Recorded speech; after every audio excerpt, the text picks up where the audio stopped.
네, 토마토 투자클럽의 신기수 전문가와 함께하겠습니다. 안녕하세요, 전문가님. 네, 안녕하세요. 신기수입니다.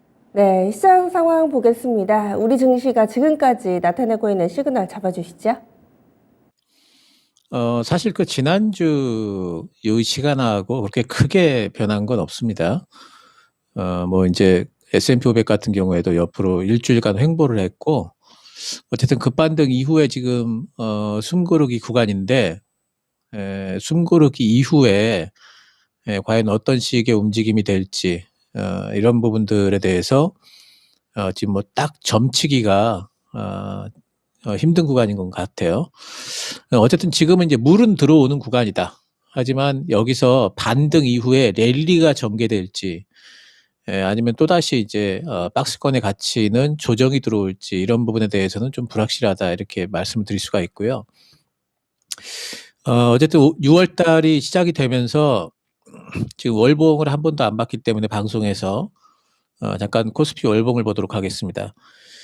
코스피 월봉을 보시면은 그래도 전고점 부근에서 지금 현재 지지가 되면서 반등이 나오고 있는 형태예요.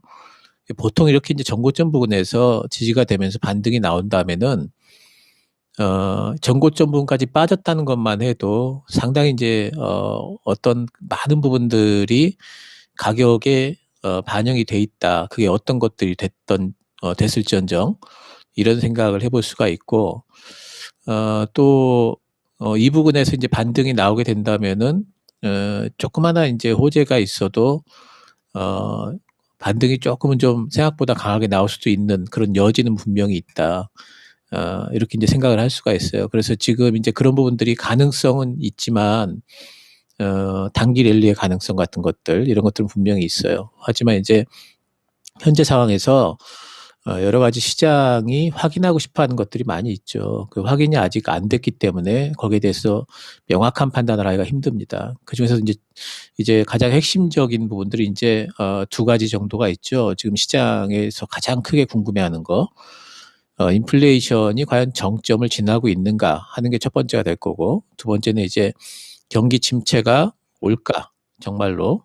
그리고 바이든이 얘기한 것처럼 경기가 연착륙이 가능할까. 잘못하면은 굉장히 급격하게 경기가 다운되지 않을까. 뭐 이제 이런 의심들이 있는 거죠. 일단 인플레이션과 관련해 가지고는 지금 이제 이번 주에 CPI 발표가 있기 때문에 CPI를 또 주목을 합니다. 지난달에는 어쨌든 지난달 말경에 나왔던 PC는 잘 나왔기 때문에 지금 CPI를 보게 되면은 그 둔화를 지금 예상을 하고 있죠. 그 지난달에는 둔화가 됐고요.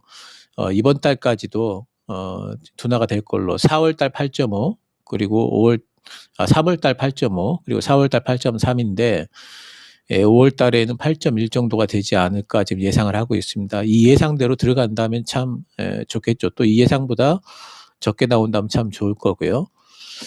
어쨌든 예상치가 지금 떨어지고 있다는 부분. 오른쪽 그림을 보시면은 이제 CPI의 앞으로의 컨센입니다. 전망치죠. 전망치를 보시면은 선진국과 신흥국이 2분기를 정점으로 어쨌든 그 하락할 걸로 지금 예상을 하고 있기 때문에 특히 선진국 부분을 보시면은 CPI가 굉장히 급격한 하락을 보일 걸로 예상을 하고 있어요. 그래서 이런 것들이 인플레이션 정점론에 힘을 좀 싣고 있는 것 같긴 합니다. 그래서 그런 것들이 이제 주식시장에 좀 도움이 될 걸로 보고 있어요. 그래서 이게 이번 주에 확인이 된다 봐야 되기 때문에 이번 주 CPI 발표가 굉장히 중요합니다. 그리고 두 번째는 이제 경기 침체와 관련된 건데, 지금 미국하고 중국의 GDP 성장률 전망치를 보면은요, 올해도 그렇고 내년도 그렇고 성장률 전망이 계속 하향 중입니다. 그러니까 이게 경기가 분명히 다운될 건 분명해요. 근데 이제 이 다운될 게 분명한 이 경기가 과연 경착륙을 하느냐 연착륙을 하느냐. 경기 침체라는 것은 굉장히 급격하게 이제 침체가 와서 뭐 2분기 이상 연속적으로 GDP가 역성장하는 거죠. 그래서 이제 그런 부분에 대한 전망치를 나타낸 게 이제 클리블랜드 연은에서 경기 침체 확률을 측정을 하고 있는데요. 그걸 보시면은 예, 이제 파란색 선입니다. 파란색 선이 계속 등락을 거듭하고 있는데 지금 보게 되면은 현재 상황에서는 5%대까지 빠져 있어요. 많은 때는 50% 이상 올라가죠. 예, 그래서 코로나 이후에 50% 이상 올라가면서 실제로 그 경기 침체가 왔었고요. 예, 그리고 나서 지금은 다운돼 있다는 뜻은 그래도 경기가 다운되긴 하겠지만 침체까지는 안 올 것이다. 그래서 바이든도 이제 이런 데이터에 근거해서 그래서 이제 아무래도 그 경기가 연착륙이 가능하다. 이제 요런 이제 이야기를 좀 하고 있는 것 같아요.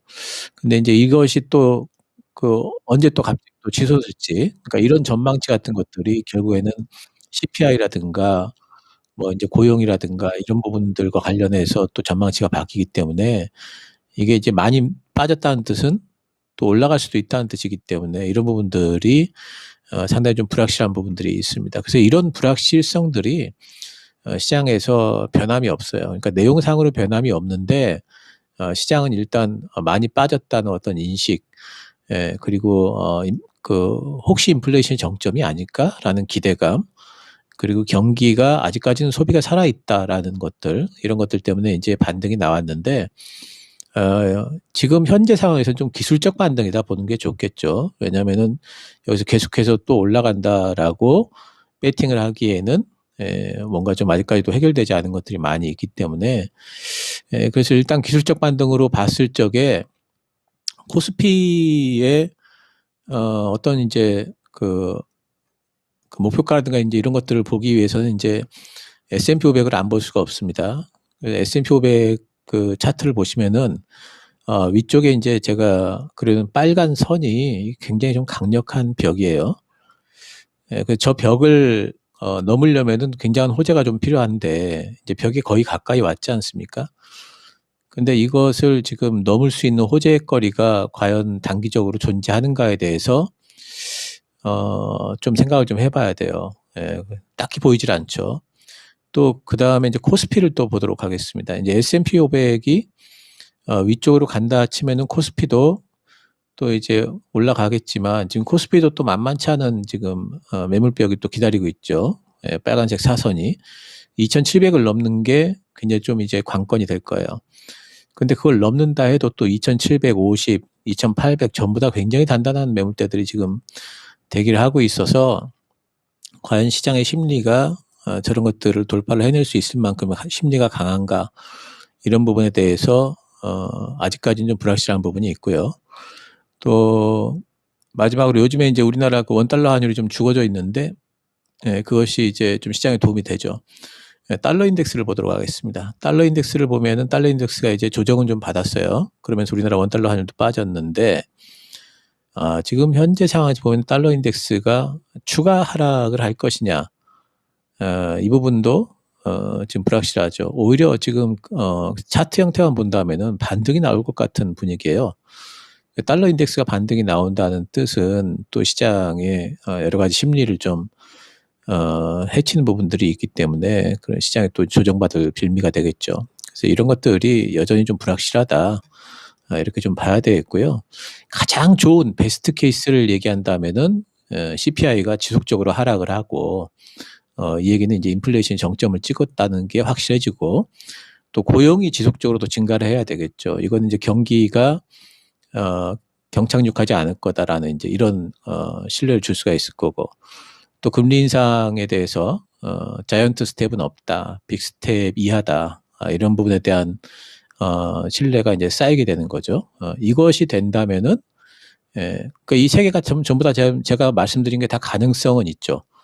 이런 가능성이 전부 다 확인이 된다면은 제 생각에는 코스피가 2,700선 돌파 가능할 거고, 그리고 어쩌면은 3분기에는 2,850도 가능하리라 봅니다. 하지만 단기적으로는 벌써 이번 주 CPI 같은 것들을 확인을 해야 되기 때문에 단기적으로 뭐 V자 반등이다 이렇게 보기는 좀 힘들죠. 그래서 이번 주에는 어쨌든 종목 장세, 테마 장세, 시장 장세는 아니란 뜻이죠. 그래서 그런 그 테마 장세나 종목 장세가 지속될 걸로 보고 있기 때문에 여전히 지난주와 마찬가지로 트레이딩, 또 단기 스윙, 이런 전략이 유리할 걸로 보고 있습니다. 시장이 보내는 시그널은 여전하다. V자 반등보다는 기관 조정 성격이 조금 더 강할 것이다. 계속해서 중요한 것은 인플레이션이 정점을 지나가는지 보자. 이런 여러 가지 포인트들이 지난주 이 시간에 주셨던 시그널과 거의 유사합니다. 한 가지 차이점이 있다면은 이 중국의 GDP를 근거 자료로 좀 가져오셨는데 이 부분 좀 질문을 드릴게요. 중국에서 경기 둔화 움직임을 나타내면 여기에서 부양 정책을 펴면서 다른 서방과는 조금은 다른 통화 정책이 나오고 이 중국에 의한 종목군들, 중국의 이런 분위기와 맞물리는 종목군들의 기대를 거는 분들도 계시던데 여기에 대해서는 어떤 의견 가지고 계세요? 아마도 이제 그 단기적으로는 이제 중국과 관련해서 뭐 철강이라든가 또 뭐 이제 이런 부분들에서 뭐 어떤 일정 섹터에 도움은 될 수 있을 것 같아요, 주가에. 근데 그것이 우리 시장 전체에 도움이 된다든가 이런 것들은 조금 더 지켜봐야 되겠고요. 그리고 또 이제 이미 이런 부분에 대한 것들이 중국이 이번에 강하게 반등이 나왔지 않습니까? 상해종합 지수 같은 경우에도. 또 우리나라도 보면은 중국에 이제 본사가 있는 중국 회사들이 주가들이 또 무슨 테마주처럼 또 올라온 게 있어요. 그래서 어쩌면 이런 부분들이 또 선반영된 부분들도 있다고 봐요. 그래서 이번에 뭐 중국이 봉쇄가 좀 풀린다 이런다고 해서 우리나라 시장에 그 엄청난 도움이 될 것 같지는 않고, 단지 이제 중국 봉쇄가 풀리면서 중국 GDP 성장률 전망치가 실제로 반등이 나오는 시점이 오게 되면은 그러면은 뭐 이제 시장 전체에 조금은 좀 도움은 될 거라고 봅니다. 하지만 단기적으로 이 뉴스는 이미 기대를 한 바가 있고 그 기대가 시장에 미리 선반영된 부분은 있다고 보고 있습니다. 는 이번 주 오늘도 지수보다는 종목의 기대를 걸어봐야 될 텐데 오늘 놓쳐서는 안 될 시그널 잡아주시죠. 예, 일단 오늘 지금 일단 애플에서 WWDC 지금 개최가 되고 있죠. 뉴스들이 계속 나오고 있는데, 지난주 말에 이제 금요일 날쯤 보게 되면은 뭐 자율주행이라든가 AR 글래스라든가 이런 관련주들이 좀 움직이기 시작했어요. 지난번에 한참 전에 한 2주 전에 한번 움직이다가 다시 재차 또 반등이 나오기 시작했는데, 이미 시작이 됐죠. 이미 시작이 됐기 때문에 추가 상승을 하게 된다면은 오히려 재료 노출성 매도가 나올 수 있거든요. 가지고 계신 분들은 이제 행사가 시작되고, 뭐, 이제 관련주들이 더 움직이지 않을까 하는 기대보다는 매물 출회에 대한 그런 이제 어떤 경계심 이런 것들이 좀 필요하다 보고 있어요. 그리고 이제 요즘에 이제 원숭이 두창 관련주들이 좀 움직이고 있는데, 주말에 뉴스들이 나오는 걸 보게 되면 원숭이 두창이 좀 확산세에 있다. 27개국까지 확산이 됐고 미국의 워싱턴 DC에서도 의심 사례가 나왔다. 뭐 이런 이제 뉴스들이 나오고 있습니다. 아마 당분간은 이 원숭이 두창이 쉽게 가라앉기보다는 조금 더 확산되지 않을까 이런 이제 뭐 생각이 좀 들어요.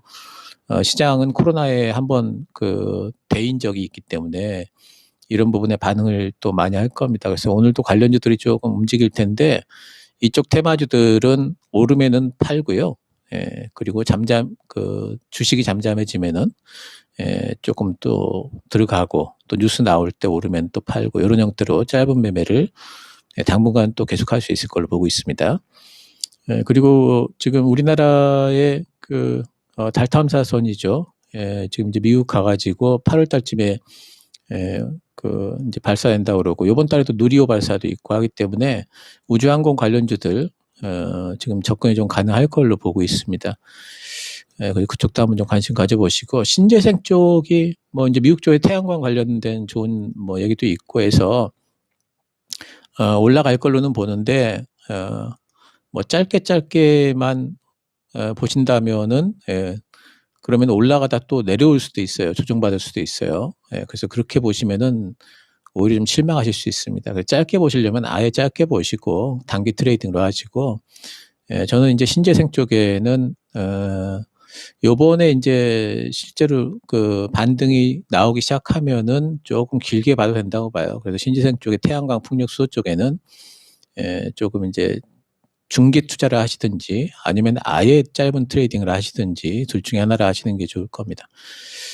오늘 관심주는 뭐 지난주에 말씀드렸던 관심주 똑같이 이제 가져왔는데 지난주 이후로 크게 반등들이 안 나왔어요. SFA 반도체도 지난주 이후에 계속해서 옆으로 횡보 중이고, 근데 이제 뭐 시장 반등이 조금만 나와주면은 같이 좀 반등이 나올 걸로 보고 있습니다. 내용상으로 변화가 없고요. 지금 여전히 뭐 실적이 성장 중인 성장 중인 종목이고, 또 영업무역 같은 경우에도 이제 조금 좀 꿈틀거리기 시작하는 것 같죠. 뭐 양봉이 이틀간 나왔고, 이런 걸 보게 되면은 이제는 조금 움직여주지 않을까 생각 좀 되고, 그리고 세진중공업 같은 경우에도 세진중공업이 조금 더 빠를 수도 있을 것 같아요. 61선을 지난주 금요일 날 안착을 해놨기 때문에 이런 종목들 보시고요. 오늘은 미국 관심주도 좀 말씀을 좀 드릴게요. 뭐 다들 아시는 종목이에요. 애플. 애플 요즘에 많이 빠져 있어요. 뭐 시장이 움직인다면은 애플에 투자한다는 뜻은 결국 시장에 투자한다는 뜻이에요. 시장 반등을 노리신다면은 애플 괜찮을 것 같고, 테슬라는 요즘에 뭐 CEO 리스크로 빠졌다 봐야 되겠죠. 하반기 되면은 거의 틀림없이 또 반등이 나올 종목이라 테슬라도 많이 빠져 있는 부분이기 때문에 가능하겠고요. ETF 중에 TQQQ 있습니다. 다들 아실 거예요. 이제 이건 나스닥의 3배. 또 그 반대가 되는 게 SQQQ죠. 이건 이제 해지용으로 활용하십시오. 지금 이제 S&P 500 같은 경우에도 미국 시장 같은 경우에도 매물대에 와 있기 때문에 혹시 조정이 들어올 수도 있습니다. 그래서 SQQQ 같은 것들 활용 가능할 걸로 보고 있습니다. 레버리지 ETF 주까지 오늘은 미국 관심주까지 다뤄주셨네요. 기억하겠습니다. 다음 주에 뵙겠습니다. 네, 감사합니다. 네, 지금까지 토마토 투자클럽의 신기수 전문가와 함께했습니다.